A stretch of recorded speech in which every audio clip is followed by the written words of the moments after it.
What does a boatload of dollars smell like? Well, my next guest knows, and you may soon have the opportunity to know as well as marketers learn that scents sell. My guest is Carmine Santandrea, CEO of ScentAndrea LLC.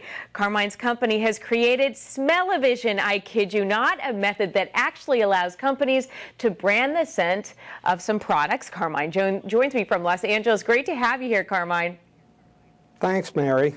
So before we get into how Smell-O-Vision actually works, tell me what kind of products benefit from branding a scent? I mean, we know it's worked for bakeries and for perfume companies for years, but what other products does it work for?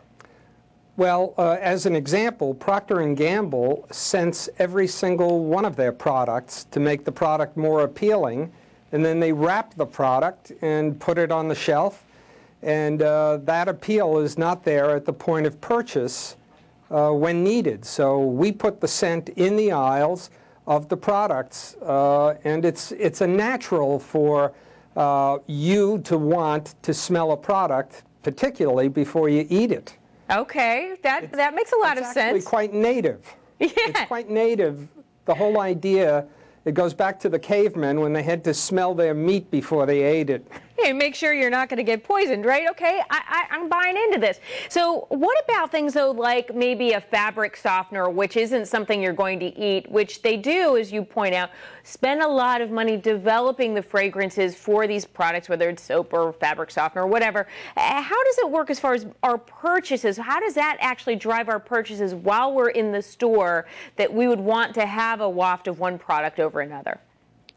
Well, again, the appeal is the smell, whether it's a clothing softener or a deodorant or a shampoo. Women will not buy a shampoo without smelling it.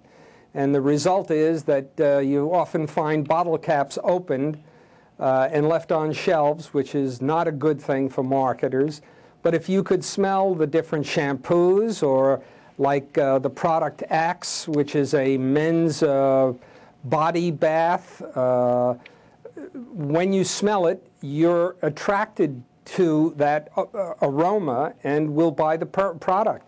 Most shampoos are very much alike each other in performance. It's more often the smell that makes the big difference. That's really interesting. And you say that because it is something that is so primal in all of us, that actually it jogs our memory a lot longer than, say, something that we see. Well, what it does, it's actually that the aroma buds, the smell, is the strongest of the senses. It has the longest memory, and it goes directly to the limbic system, which is your emotions and feelings and memories and taste, as a matter of fact. And in advertising, over the course of my career, we've been using words and pictures to try to appeal to the emotions of consumers, and yet the most direct emotional tie is through aroma.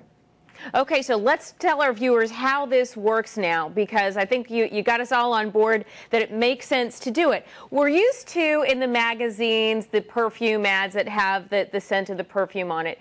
How do you make this experience something that can be applied to a grocery store? I know that you're working with Kroger, you're working with Walmart, and a number of other companies. So how do you take this technology, or what kind of technology do you actually create so that I can have this experience at the grocery store? The techniques used in magazines are very inefficient. Those scratch and sniff ads, the real numbers are about 17% of people actually scratch and sniff. And that's when they're holding the magazine in their fingers where they can actually do something. Big advertisers like Procter & Gamble want you to smell their product, even if you might find it unattractive. They'd rather you sample it with a smell and then go on. But if everyone is able to smell their product as they walk by their product display, there's a very strong chance, because they work pretty hard on developing the smell of their products, that it will appeal. It'll make their product stand out more than the competitors. So let's talk about that is widely known. Let's talk widely about known by all the. I'm sorry. That's okay. Let's talk about the technology that you use, though, then, that gets that out there. What are you doing that allows the companies then to have that smell on their product as I pass it by in the grocery store? Okay, well, we are developing a process for putting it on the product package, but we have now and are using scent strips, which fit on the shelf strip where the price is usually displayed for the product, and that scent radiates out of the polymers that we have developed and patented.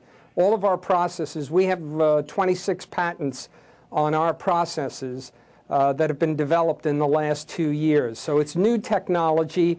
There is some old technology that has been too dangerous to use in stores, like oils, fragrance oils that are saturated into products, into materials where the oil could be could attach itself to the product, where kids could touch it and put it in their mouth or their eyes. It makes sense cause a problem. It makes sense that you're not using that. And Carmine, in our last 5 seconds, I'm getting a wrap here. I got to ask you, what stores should I be looking to experience this? Who are you working with? Well, you've mentioned that we're going to be in Kroger's eventually, and likewise in Walmart stores. The grocery stores will be first. The big department stores will be next, and finally, you can look after Christmas for Smell-O-Vision DVDs. Okay, I will be doing just that. Carmine, thank you so much for joining me. Thank you, Mary. And a reminder to my viewers.